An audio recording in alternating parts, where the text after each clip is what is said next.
अच्छा, क्या आप इस उम्र में कि चलने फिरने के काबिल नहीं हैं, चोरी से और जिना से पनाह मांग रहे हैं?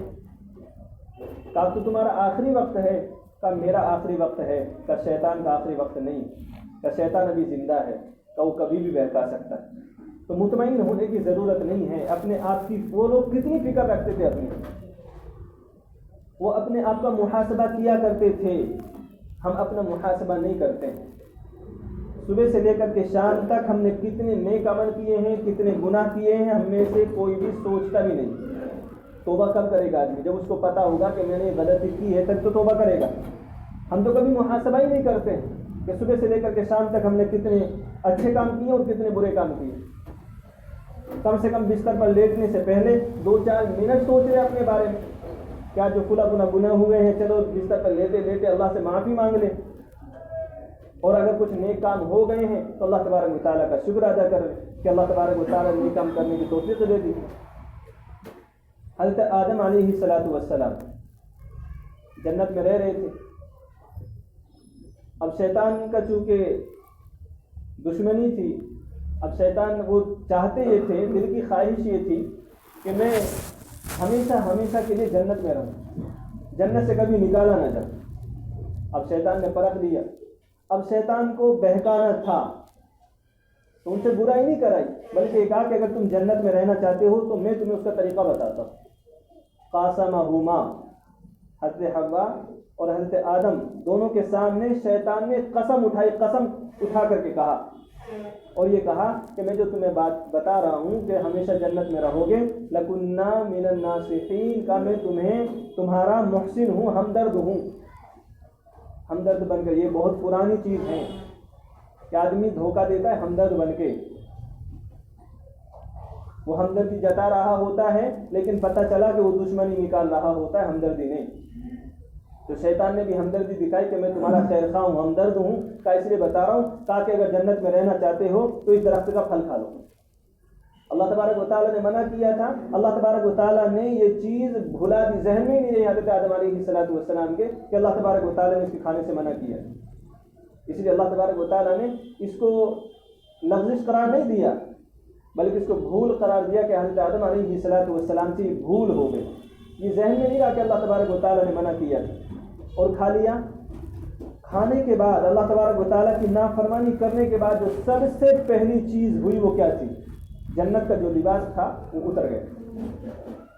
जब आदमी गुनाह करता है, जब आदमी तक़वे के लिबास को उतार देता है तो फिर आदमी बरहना हो जाता है, फिर वो आदमी नंगा हो जाता है। जब गुनाहों में मुलव्विस हो जाए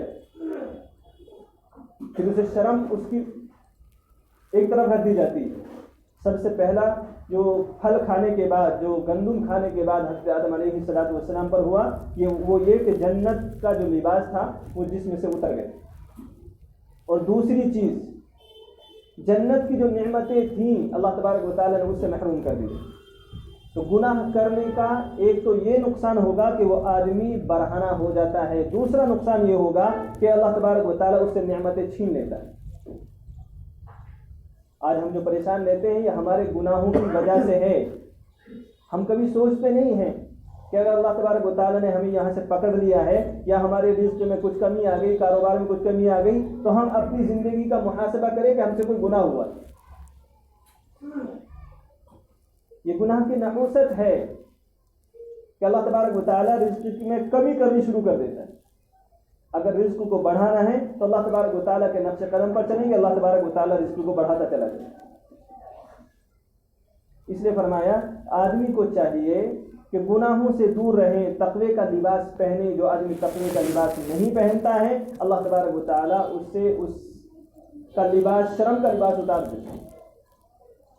इसलिए अपनी ज़िंदगी को सुबह से लेकर के शाम तक और शाम से लेकर के सुबह तक जो भी ज़िंदगी है सुन्नत के मुताबिक गुजारने की कोशिश करें। अपने आप को अल्लाह तबारक व तआला के रंग में रंगने की कोशिश करें।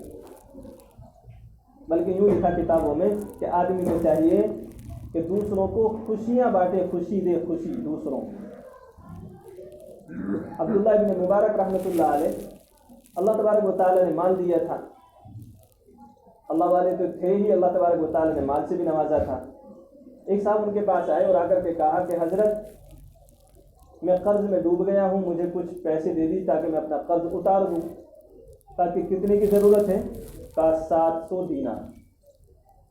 700 दीनार। कहा कि ठीक है। एक पर्ची ली और पर्ची पर लिख करके कहा कि लो, मेरे खजानची को ले जा करके दे दे।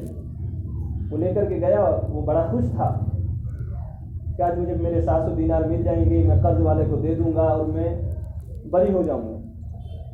वो ले जा करके दिया तो उस पर लिखे थे 7000 दीनार। उन्होंने कहा कि कितने चाहिए? कि 700 दीनार का मेरे ऊपर कर्ज है। उन्होंने लिखा उस पर 7000। तो उन्होंने सोचा कि हजरत से शायद एक ज़ीरो लगाने में गलती हो गई। कहा एक बार इसको मैं जाकर के मालूम कर लूँ। वो हजरत के पास आए और हजरत से कहा कि हजरत, इनको तो 700 दीनार की ज़रूरत है और आपने इस पर 7000 दीनार लिख दिया। कहा कि अच्छा, लाओ दिखाओ। उन्होंने उसको 7 का 14 कर दिया। कहा तो लो, जा करके दे दो। उसको ले जा करके उन्होंने उसको दे दिया, लेकिन वो परेशान थे। कहा इनका काम तो 700 में हो रहा था और हजरत ने 7000 लिख दिया, फिर उसको 14000 कर दिया। वो हजरत के पास आया उनको देने के बाद। कहा कि हजरत, उनका काम इतने में हो रहा था, आपने इतना लिखा था और मैं जब दोबारा आया तो आपने इतना लिख दिया। कहा कि देखो, अल्लाह के नबी सल्लल्लाहु अलैहि वसल्लम की हदीस मुझे पहुंची है कि जो आदमी किसी मुसलमान को जो वो उसे अंदाज़ा न हो का उस तरीके पर खुश कर देगा तो अल्लाह तबारक व तआला जिसने खुश किया है अल्लाह तबारक व तआला उसकी मग़फ़िरत फरमा देगा। इसलिए मैं चाहता था कि इसे ज़रूरत है 700 दीनार की। मैंने लिखा था 7000 दीनार, ताकि जब इसे 7000 मिले तो इसे अंदाज़ा भी नहीं था इस चीज़ का कि मुझे 7000 दीनार मिलने वाले हैं। तो इसको जो खुशी होनी थी का ये खुश होता, मेरी अल्लाह तबारक व तआला मग़फ़िरत कर देता। लेकिन तुमने आकर के काम बिगाड़ दिया। तुमने आकर के कहा कि उनको तो ज़रूरत इतनी, आपने इतना लिख दिया। इसलिए मैंने फिर उसको बढ़ा करके लिखा ताकि जब अब इसे पैसे मिले तो फिर इसको बढ़ करके मिले और अब इसे जो खुशी हो कि अल्लाह तबारक व तआला इसकी खुशी के बदले में मेरी मग़फ़िरत करे। ये थे हमारे असलाफ। हम किसी को खुश क्या करेंगे? हम तो हमेशा दिल दुखाने वाले काम करते हैं।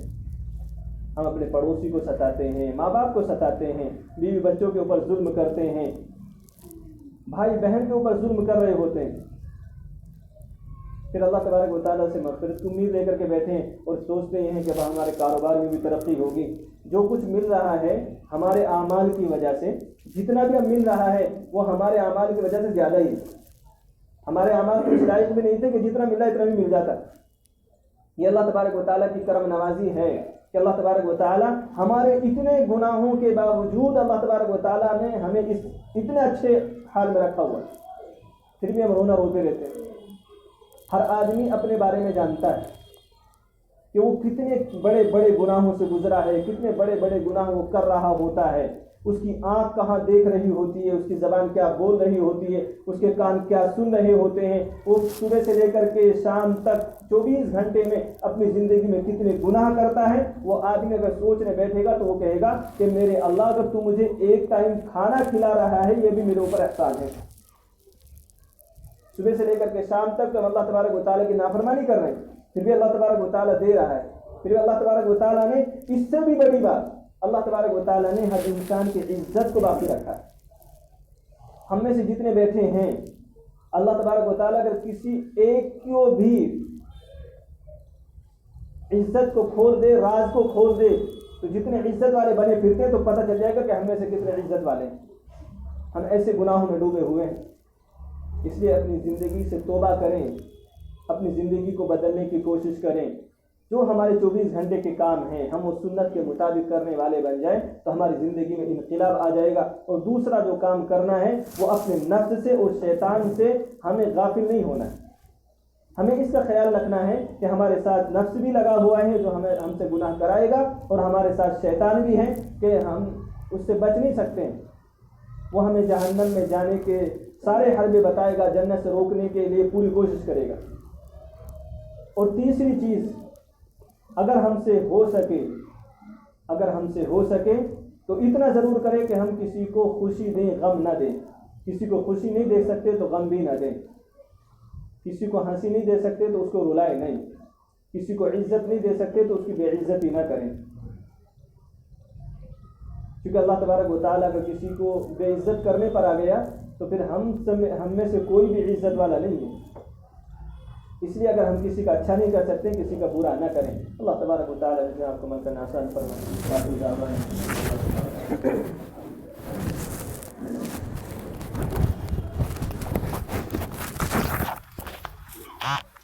अच्छा, क्या आप इस उम्र में चलने फिरने के काबिल नहीं हैं, चोरी से और जिना से पनाह मांग रहे हैं?